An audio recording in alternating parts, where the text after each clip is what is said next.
नमस्कार, the Sanjay show में आप सभी का एक बार फिर से स्वागत है। मैं हूं संजय शर्मा और आज हम बात करने वाले हैं इजरायली जासूसी सॉफ्टवेयर पेगासस की।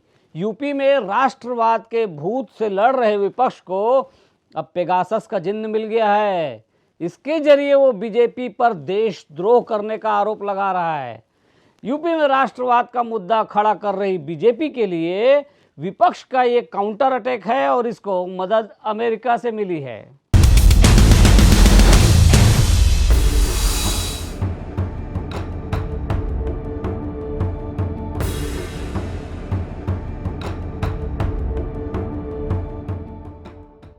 अमेरिकी अखबार न्यूयॉर्क टाइम्स ने पेगासस पर अपनी कथित जांच रिपोर्ट छापी है और अब इस पर भारत में एक बार फिर बवाल शुरू हो गया है। वैसे आपको बता दें कि ये अखबार भारत के विरोध में सच्ची झूठी खबरें और लेख छापता रहा है और कई बार तो बिना पुष्टि किए ही इस अखबार ने लेख छाप दिए हैं, बाद में भले ही वो गलत होता रहे। पर कोई एक मामला एक बार छप जाए तो मुद्दा बन ही जाता है। अभी जब यूपी चुनाव में जातिवाद की राजनीति से पस्त हो चुकी बीजेपी ने राष्ट्रवाद को बड़ा मुद्दा बनाना शुरू कर दिया है तो विपक्ष को इसकी काट ढूंढे नहीं मिल रही थी। लेकिन चमत्कार देखिए, अचानक एक बार फिर पेगासस का जिन्न निकाला गया है। अमेरिका के अखबार में खबर छपी और विपक्ष ने देश में इसे मुद्दा बना लिया है। इस पर हम बात करेंगे, लेकिन पहले पेगासस के बारे में कुछ बातें कर लें। इस इजरायली सॉफ्टवेयर का मुद्दा जुलाई 2021 में सामने आया था। आरोप है कि ये एक स्पाईवेयर है और दुनिया भर के कई देशों में पत्रकारों से लेकर नेताओं और व्यापारियों की जासूसी के लिए इसका इस्तेमाल हो रहा है। भारत में भी इसके जरिए कई नेताओं और बड़े नामों की जासूसी कराने का आरोप है। पेगासस जासूसी सॉफ्टवेयर के जरिए लोगों के कॉल रिकॉर्ड करने के आरोप लगे हैं। अमेरिकी अखबार ने दावा किया है कि प्रधानमंत्री नरेंद्र मोदी के इजराइल दौरे के बाद 2017 में भारत ने इजराइल से आधुनिक हथियार और जासूसी सॉफ्टवेयर खरीदने का सौदा किया था। ये पूरा समझौता करीब 15,000 करोड़ रुपए का था। इसके केंद्र में एक मिसाइल सिस्टम और पेगासस ही था, ऐसा उस अखबार ने छापा है। ये ठीक है कि हर सरकार को अपने देश की सुरक्षा के लिए जासूसी का अधिकार है और जब देश के भीतर ही गद्दार बैठे हों और बहुत प्रभावी ढंग से काम कर रहे हों तो सरकारों को उनकी काट निकालने की ज़रूरत पड़ती ही है। लेकिन अब तक न तो भारत ने और न ही इजराइल ने इस बात की पुष्टि की है कि दोनों देशों के बीच पेगासस का कोई सौदा हुआ है। ये सारा खुलासा मीडिया पर ही होता रहा है। रिपोर्ट में कहा गया है कि इजराइल के रक्षा मंत्रालय ने भारत और अमेरिका के साथ ही पोलैंड, हंगरी और कई अन्य देशों को भी पेगासस के इस्तेमाल की मंजूरी दी थी। अखबार ने अपनी साल भर लंबी चली कथित जांच के बाद कहा है कि अमेरिका की जांच agency federal bureau of investigation FBI ने भी इजराइल की NSO फर्म से पेगासस की खरीद की थी। FBI ने घरेलू निगरानी के लिए इस्तेमाल करने की योजना के तहत इसको सालों तक टेस्ट किया, लेकिन पिछले साल एजेंसी ने पेगासस का उपयोग बंद कर दिया है। वैसे रिपोर्ट में ये नहीं बताया गया है कि इसका उपयोग बंद करने का फैसला FBI ने पेगासस का मुद्दा सामने आने से पहले किया था या उसके बाद में।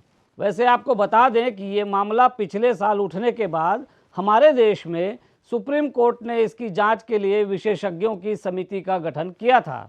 उस समय ये भी कहा गया था कि सुप्रीम कोर्ट के जजों और वकीलों की भी जासूसी हुई है, लिहाजा सुप्रीम कोर्ट ने तुरंत इस पर जांच बिठा दी। अब आप पेगासस को समझ गए हैं तो ये भी समझिए कि इसकी जांच रिपोर्ट अभी क्यों आई है। दरअसल यूपी समेत देश के कई राज्यों में चुनाव हैं और ऐसे मौक़ों पर ही इस तरह के मुद्दे और अखबार चर्चा में आ सकते हैं। ये मुद्दे चुनाव में किसी दल के काम भी आ सकते हैं। खैर, हम ये नहीं कह रहे कि इस मुद्दे को जानबूझकर अभी सामने लाया गया है। हो सकता है ये सहयोग हो, पर इसका लाभ उठाने की कोशिश विपक्ष करेगा। बीजेपी के लिए यूपी का चुनाव सबसे महत्वपूर्ण है। यहाँ वो जातिवाद का मुकाबला नहीं कर पाई तो राष्ट्रवाद का मुद्दा लेके आई है। अखिलेश यादव ने जिन्ना का नाम जिस तरह से उछाला था उससे बीजेपी को मौका मिला और उसने राष्ट्रवाद का मुद्दा अखिलेश के खिलाफ खड़ा कर दिया।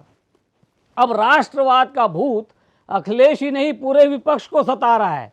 ऐसे में मोदी सरकार और बीजेपी पर देश के खिलाफ गतिविधि चलाने का आरोप लगाने से हो सकता है बात कुछ बदल जाए। लिहाजा पेगासस की खबर छपते ही कांग्रेस नेता राहुल गांधी ने मोदी सरकार पर देशद्रोह का आरोप लगाया है। ऐसा लगता है कि सारे विपक्ष ने इस मुद्दे पर कांग्रेस को ही आगे रखने का फैसला किया है।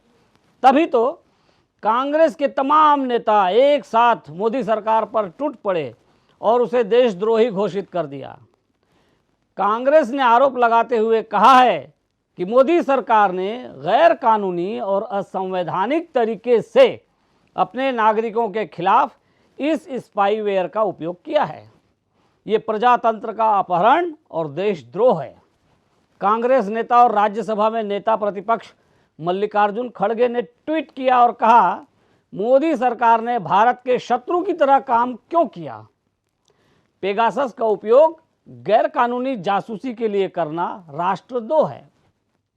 हमने एक दिन पहले ही आपको अपने वीडियो में बताया था कि बीजेपी अब राष्ट्रवाद का मुद्दा लाकर विपक्ष को घेरेगी।